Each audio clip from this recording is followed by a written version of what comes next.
नमस्कार, शाम के 5 बज चुके हैं। आप जानते हैं वक्त हो गया है ताल ठोके का बहस का नंबर 1 शो। 4 से 44 सीटें, आप समझ रहे हैं, 4 सीटों से बीजेपी 44 सीटों पर आगे है। 4 सीटों से 44 सीटें। क्या ये ओवैसी के किले में एक तरीके से बहुत बड़ी सेंध नहीं कहा जाएगा? क्या ये बीजेपी की धमाकेदार एंट्री नहीं है हैदराबाद में? मतलब हैदराबाद, ग्रेटर हैदराबाद नगर निगम चुनाव, जिसको राष्ट्रीय चुनाव की स्क्रीन पर है, आप देख लीजिए ऊपर। बीजेपी इस वक्त 41 सीटों पर आगे चल रही है। एआईएमआईएम जो है वो 44 सीट्स पर आगे चल रही है। किसका हैदराबाद? क्योंकि ये ईवीएम से नहीं, ये ध्यान रखिएगा, ईवीएम से वोट नहीं। टैली लगातार अपडेट हो रही है, आपको बता दें, टैली लगातार अपडेट हो रही है, क्योंकि अभी जो फिगर्स आ रहे हैं उसमें अब बीजेपी आगे हो गई है। अब बीजेपी आगे हो गई है। बीजेपी अब 44 पर है। बीजेपी 44 पर लीड कर रही है। ऑल इंडिया एमआईएम 41 सीट पर आगे है और टीआरएस बड़ी बढ़त के साथ 60 सीटों पर। देखिए 34 और 26 मिला लीजिए, 60, मतलब 34 पर जीत गई है और 26 पर आगे, तो 60 सीटों पर लीड है टीआरएस को। ओवैसी की पार्टी को 30 सीटों पर जीत, 11 पर आगे, मतलब 41 सीटों पर ओवैसी की पार्टी आगे। पिछली बार 44 पर थी। कांग्रेस 2 सीटों पर आगे चल रही है। हैदराबाद चुनाव में टीआरएस को बड़ी बढ़त, लेकिन अगर बीजेपी की बात करी जाए तो बीजेपी 44 सीटों पर आगे चल रही है। एक बड़ी बढ़त यहां पर बीजेपी को हासिल होती नजर आ रही है। लेकिन इन तमाम हैदराबाद के लोकल इलेक्शंस, नगर निगम के चुनावों को राष्ट्रीय चुनावों की तरह लड़ा गया। इसमें कई सवाल उठे। हैदराबाद जीता या भाग्यनगर? क्या निजाम कल्चर से मुक्ति का दाव चला? क्या जिन्ना वाला दाव चला? तुष्टीकरण पर क्या यह ग्रहण है? बंगाल में क्या भाग्य उदय होगा क्या इन नतीजों से, जो नतीजे हैदराबाद से हैं नगर निगम के?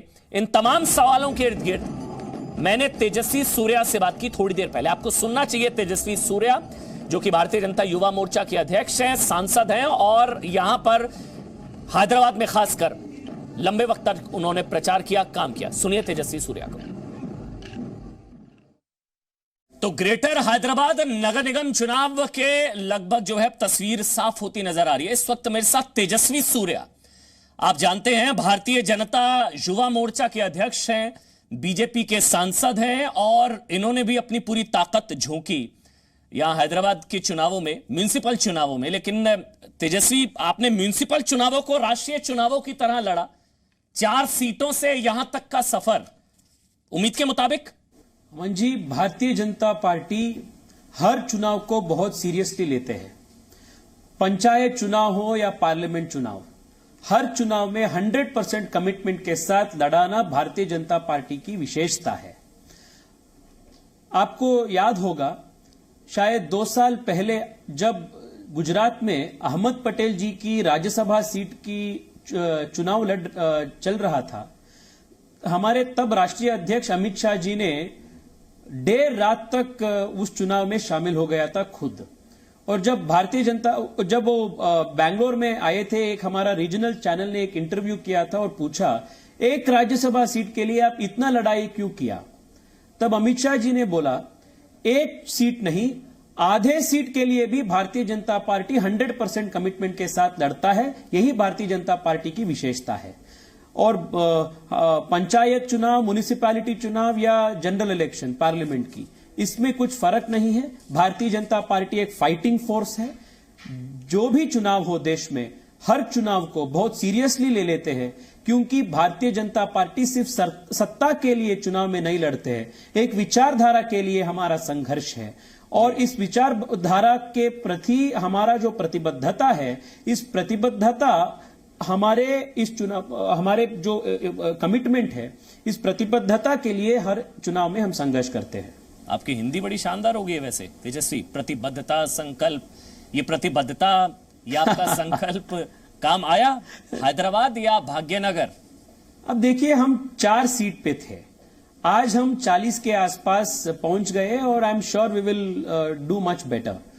और आप ये मानना है अमन जी, ये लोकल इलेक्शंस है और इस इलेक्शंस को केंद्रीय चुनाव आयोग ने एडमिनिस्ट्रेशन नहीं करते हैं। लोकल जो प्रशासन होती है, लोकल प्रशासन का बहुत बड़ा असर और इन्फ्लुएंस ऐसे म्युनिसिपल चुनाव में बहुत ज्यादा होता है।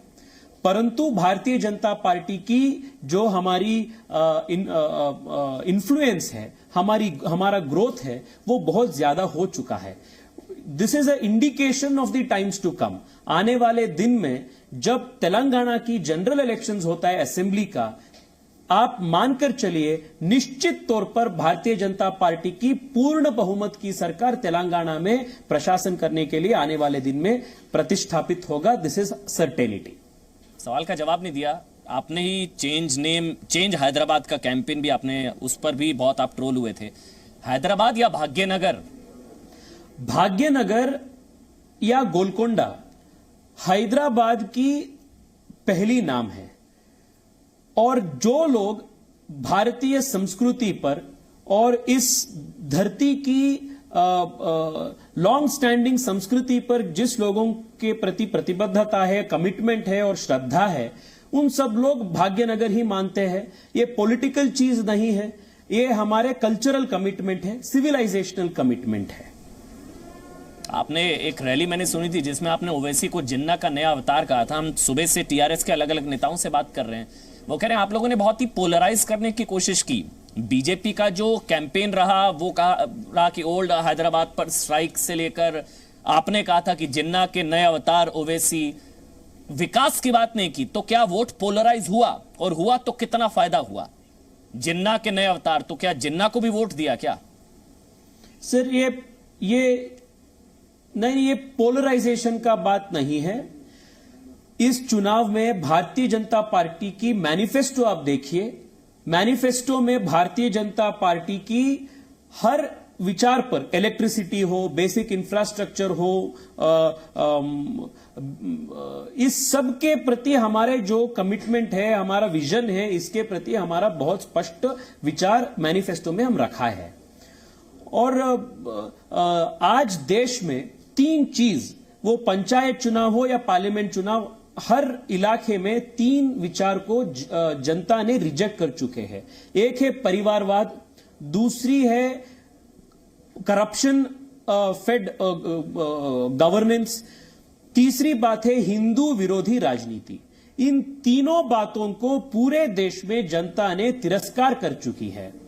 हैदराबाद में भी टीआरएस एमआईएम की हिंदू विरोधी राजनीति, टीआरएस एमआईएम की परिवारवाद की राजनीति और टीआरएस एमआईएम की करप्ट गवर्नेंस, इन तीनों मुद्दे के विरुद्ध जनता ने उनकी विचार प्रकट किया है।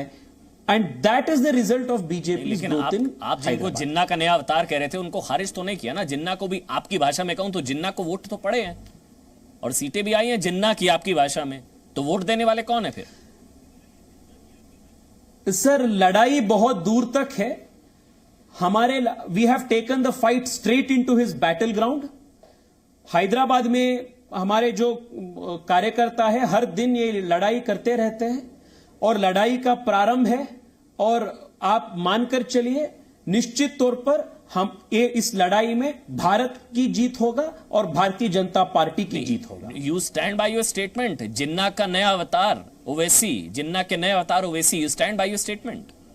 जिन्ना सर, जो बातें जिन्ना बोलते थे उसी भाषा की प्रयोग आज ओवैसी भी करता है।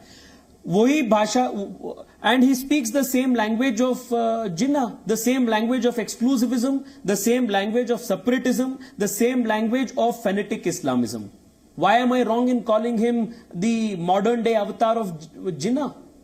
तो उनको वोट देने वाले कौन? गलत क्या है इसमें? वोट देने वाले, जिन्ना को वोट देने वाले को क्या कहेंगे फिर आप? सर, उनका ही फॉलोअर्स है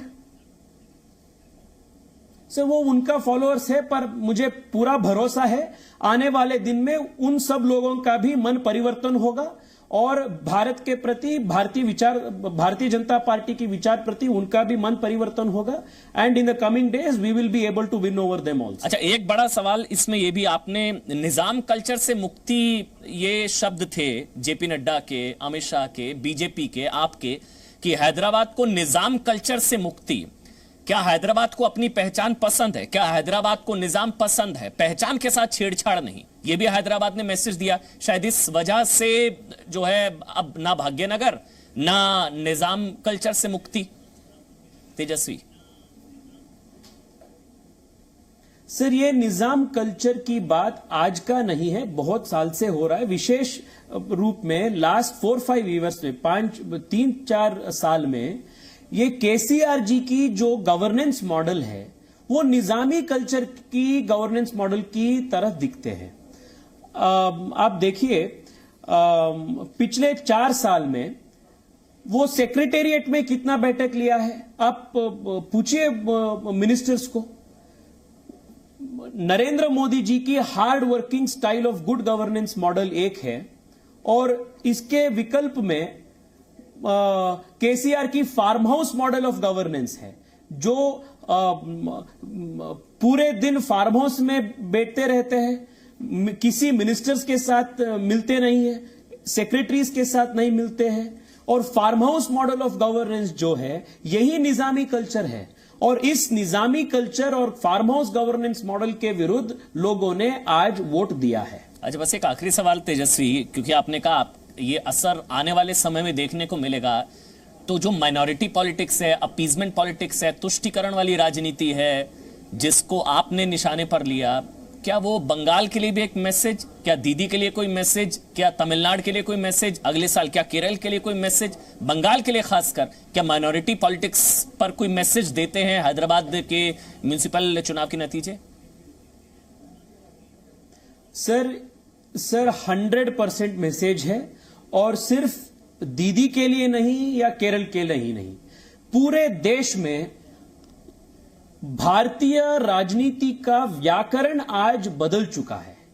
the grammar of Indian politics has changed, and परिवारवाद, भ्रष्टाचार और हिंदू विरोधी राजनीति, तुष्टीकरण राजनीति, इन सबके प्रति भारत में हर इलाके में जनता इसके विरुद्ध वोट देती रही है, और बहुत स्पष्ट तौर पर लोगों ने, जनता ने उनकी विचार प्रकट किया है। This is a message for all political parties in India. There is no more, the people of India will not entertain family ruled politics, corruption politics, and appeasement, minority appeasement politics. This is a message that Hyderabad has reiterated to the rest of the country. ठीक है, बहुत बहुत शुक्रिया तेजस्वी सूर्या, आपने समय निकाला जी news के लिए, ताल ठोके के लिए बहुत बहुत शुक्रिया, और कांग्रेचुलेशंस, मेरे ख्याल से बधाई। 4 सीटों से यहां तक का सफर अच्छा रहा है, शानदार रहा है। बहुत बहुत शुक्रिया तेजस्वी आपका, बहुत बहुत। Presenting B News app, available on Google Play and App Store. Download it now.